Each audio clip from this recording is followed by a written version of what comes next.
Hi guys, it's Lex from Lex Fitness. I thought I'd just get in a quick video log whilst I'm out doing a bit of power walking cardio with the dog in the countryside. It's rain's finally subsided for a bit, so I come out and get some exercise, which the dog has thoroughly put me through to get him down to the river. So have a quick rest while he plays in the river and a chat to you guys about what I'm going to be doing tomorrow in the gym. It's Saturday today, and I'm taking it as a rest day other than obviously this walking session, but it's a bit of a light walking session really, just an extended walk with the dog, probably about half an hour each way. I'll be putting sprints in probably on starting next week, the HIIT Sprints. The benefits of HIIT Sprints are the fact that they are a lot more muscle sparing, but the compromise you make with the HIIT work is the fact that you are going to get DOMs from it. It's sore afterwards. It does put your body through quite a bit of stress, so you have to judge it by the soreness you have the days after, with the level of the training you're wanting with your weights, because it's going to affect it. If you do a heavy sprint session before doing either back or legs, you'll be shocked at the difference it makes in your weight training and your fatigue levels. So it's one of those where you try and balance it at the best point of the week, so that you get the most out of both sets of your training, from your cardio to the weights. So what I'm going to be doing with my HIIT anyway, I'm going to be doing sprint works. Now I do try and get up to 20 rounds of 15-second sprints. So what I'll do is I usually do them outside as I do a lot of my cardio work, because it's just a lot more fun than doing it on a treadmill.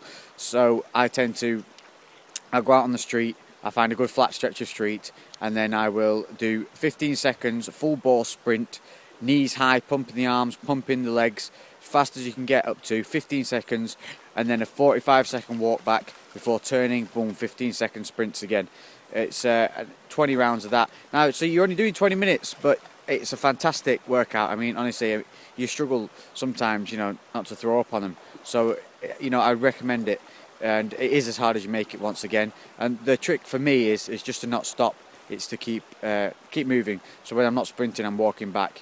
I don't tend to stand still. Don't let the lactic build up. Keep the blood flowing. So that's my HIIT sessions that I do. I also incorporate from time to time the bag work as well. Now what I'll do in that is minute power rounds on the bag with around about a minute's rest. And then, another, probably aim for 15 rounds of that. That's pretty hard going. You could also do extended rounds, so you could do maybe 1.5 minutes of fast-paced bag work and then 45 seconds rest. So you can mix it up between the power and the light work. So tomorrow is Sunday, and that's going to be my chest day. And here's a quick run through my chest routine that I do. I tore some of the rotator cuff muscles in my shoulder last year, so that prevents me from doing any bench work, and so I've been working predominantly with the dumbbells and a few machines, but predominantly dumbbells. What I tend to do is a flat dumbbell press, and I'll do that with the bench on one click up, so it's like a very, very slight incline. Now the benefit of that is it just takes a bit of the pressure off your shoulders and helps put it on your chest a little bit more. So we'll do the flat bench press, and then flat dumbbell press, then move on to incline press with the dumbbells again. Now it doesn't matter which way around you do those, it's up to you. I don't like doing inclines first, I like to do the flats first, and then I still go heavy on the inclines, almost at equal weight versus a flat bench, because of my shoulder, because on the inclines I don't feel any shoulder pain, whereas I'm a little bit restricted on the flats at the moment. One thing I would say is try this when you're doing your flat dumbbell presses. Engage your shoulders at the back, so engage your scapula. Make sure your shoulders are as if you were going to do like a seated row kind of style, and then just press through the arms, not letting your shoulders pop like I discussed with the back movement. Again, it'll isolate it on your chest a lot more. It feels like a stunted movement, but just give it a go. Trust me, it will seem a lot heavier when you're not pushing those extra body parts through and keeping it solely on that chest. So okay, that's flat dumbbells, incline dumbbells, and then from that we move on to incline dumbbell flies, which is hugging a barrel kind of motion. So you're making sure that the pivot point is your shoulder joint and not your elbows. Don't let those elbows flex, and also make sure that the dumbbells are kept at a perpendicular angle. Don't let them rotate too much inward or too much outward. What you can do is, if you're feeling a bit of a pull on your shoulders, is as you go down, is rotate the dumbbells outward a little bit. So if your hand position's here, you rotate it that way very slightly.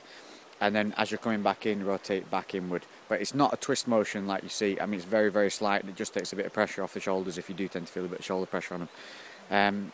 After doing the incline dumbbell flies, I then move on to the machine seated press. Now I tend to do that in a rep range motion as well. I tend to again engage in the scapula at the back, keeping the shoulders back, chest out, and just pressing through with the range of motion that the chest allows. That's a lighter exercise, so the other ones are done a bit heavier, and then I come on to that one. I do that one with a big squeeze at the top of each rep and making sure that I'm pushing through the full range without letting the shoulders pop. And then we finish with, after that, the cable flies, and that's done. I tend to do that now. I'm using those multi-grip handles that I was speaking about, which you can see on my Facebook page. I think the dog's found a hole or something. There he is. You can see him. Getting his cardio workout. From the cable flies, I mean, it depends what grips you've got. I mean, if you look on my my Facebook page, you'll see videos and things like that, which is Lex, natural bodybuilder, athlete, fitness model, and ambassador of Quan, because we're all about the positivity. Have a look on there. There's a couple of shots, obviously on the YouTube channel as well. I've uploaded a few. I'm pretty sure there's a chest one on there where I'm doing kneeling down, so that's always a good one you can have a go at.